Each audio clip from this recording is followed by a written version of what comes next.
See you later. Let's talk about the quarterbacks. Well, let's start with AOC though. AOC. I'm like, what? People are was like, I literally was on the live stream and I was getting text messages and I was getting razzed about the whole AOC thing because I talked bad about him, and then it was like, yeah, see, if you give him a chance, he could play good. And let's look at his stats from yesterday. He went 15 for 24 for 166 yards, no touchdown. Well, actually, he ran one in, so we got to give him some credit there. Last week, he went 4 for 13, 85 yards. Now, way up until that point of that last throw, he was inaccurate. But 15 for 24 ain't too bad, though. 24 passes is a lot, especially in the half.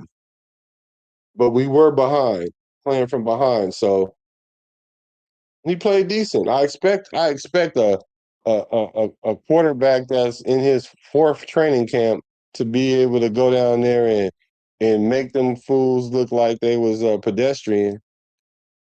Plus, it was a good play call, cover two beater, nothing but like a post route. So I expected him to do that, But that's typical AOC though, AOC he might not get a touchdown or interception. He might not get a touchdown, but he might not throw that interception either. Like he might not like lose the game for you, but he not gonna win it for you. Yesterday he kind of like won it for us because I don't care if he was playing the fifth string and you start the ball on the 5 yard line or the 2 yard line or whatever within the 10, and you have no timeouts, and you need to go all the way down the field and you actually just do it. I gotta give you some respect. Gotta give you a little respect. Un poquito. Poquito. Gotta give him a little respect. So shout out to AOC for doing that. And hit that like button, y'all. See if you can give me an algorithm because my stream's not as popular as everybody's yet, but your boy is on the way. We on the way. But I'm gonna give him his little propers a little bit.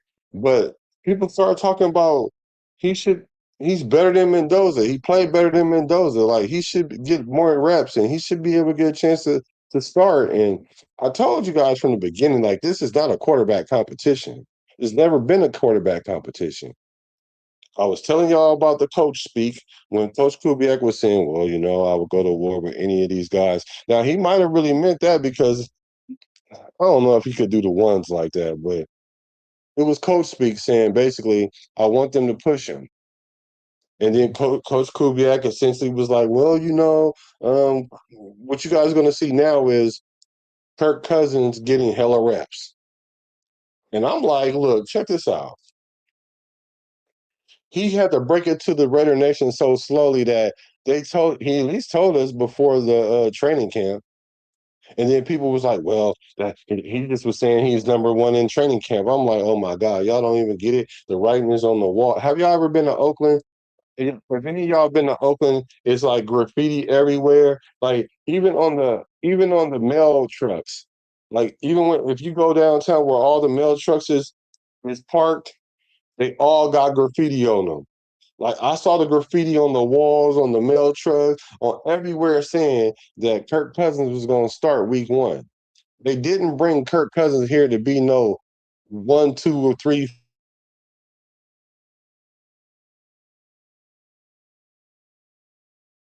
in Atlanta.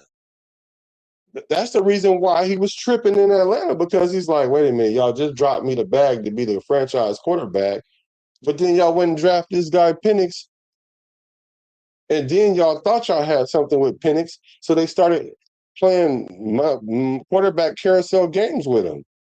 And then he ended up getting hurt. So they was like, "Ooh." So they put Penix in. And guess what? Penix ended up getting hurt. And then you had to go back to Kirk Cousins after being on an injury. And then Kirk Cousins ends up being the quarterback out of the two with the winning record.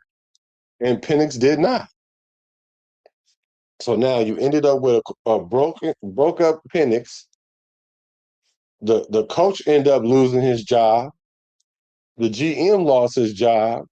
You lost Kirk Cousins, the quarterback that went 5-3 the last year with them, winning four in a row, knocking out Baker Mayfield and them, the Bucks out of the playoffs. Atlanta ain't gonna win nothing. Now they got Tua out there, concussion prone Tua, and Penix out there fighting for a job. And then they brought in, I think, Riddler or somebody. They brought in some other quarterback. They having tr- they having troubles in Atlanta. A town down. Yeah, they gonna stay down. That's crazy. But people was like, well, Kirk Cousins is old and he didn't throw for 4,000 yards 2 years ago, and he's been bad these last 2 years. No, he hasn't. Klint Kubiak knew exactly what he was doing when he went to go get somebody that is already proficient in the offense and who can win games now. We're building for the future. At the same time, we're trying to win games now. Can't y'all tell Klint Kubiak don't like losing? Can't y'all tell that? Last week, when we lost the way we did, when he was doing those pressers, you can hear that he lost his voice because he was probably going bad on everybody, going bad on them. Still going bad on them anyway. Still going bad on them anyway. Saw you last night, but did it broad day. You feel me? He was going crazy. Did y'all see him? The boy needed to shave. It looked like he literally did not leave. He did not go home. He did not leave the facilities. He was looking scrappy. He shaved for the game, but the man looked like he never left the facilities. And it showed how our team played, and they rewarded him with a victory this week. Shout out to AOC. He did what?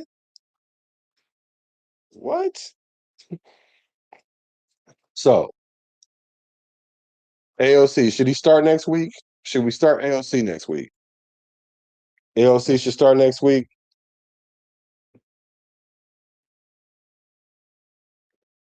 I don't know. I think he should start next week, I guess. He threw a nice little scout team touchdown. He boosted his ratings up. He boosted his ratings. So maybe his trade value went up by doing that. But all the way up until that point, he was inaccurate, though, for real. So I don't know. AOC is still the AOC that I know. Let's see. He said no. He said no. Can we see Jacob Clark? You know what? I want to see Jacob Clark too, but I think there's a reason why they're not playing Jacob Clark because we want to put him on the practice squad. I think we want to put Jacob on the practice squad, y'all. That's what I'm thinking. Because imagine if Jacob Clark would have did that. What if Jacob Clark would have done that? Especially with AOC playing the way he was playing, because we got to give a shout out to the defense. We got to shout out to Dylan Lave for getting his money young while he was playing, and then the running back that we just signed, he looked like he playing a part number 32. So I think they're trying to hide Jacob Clark. Clark is not a pro QB. I don't know that. Give the reps to Nando. He needs to let AOC build confidence against twos and threes. Bueno, what's good with you, brethren? You want to start Mendoza again next week? Okay. Practice squad. Keep him. Oh, you saying put Tokyo Toe on the practice squad? We should keep him. Not wasting the international on the kicker unless there's no one else to use it on. Who else we gonna use it on? We got rid of Laffy Taffy. We got rid of Laffy Taffy or Locky Tassi. I liked him though. Let me see. Let's see what you guys are saying. Okay, so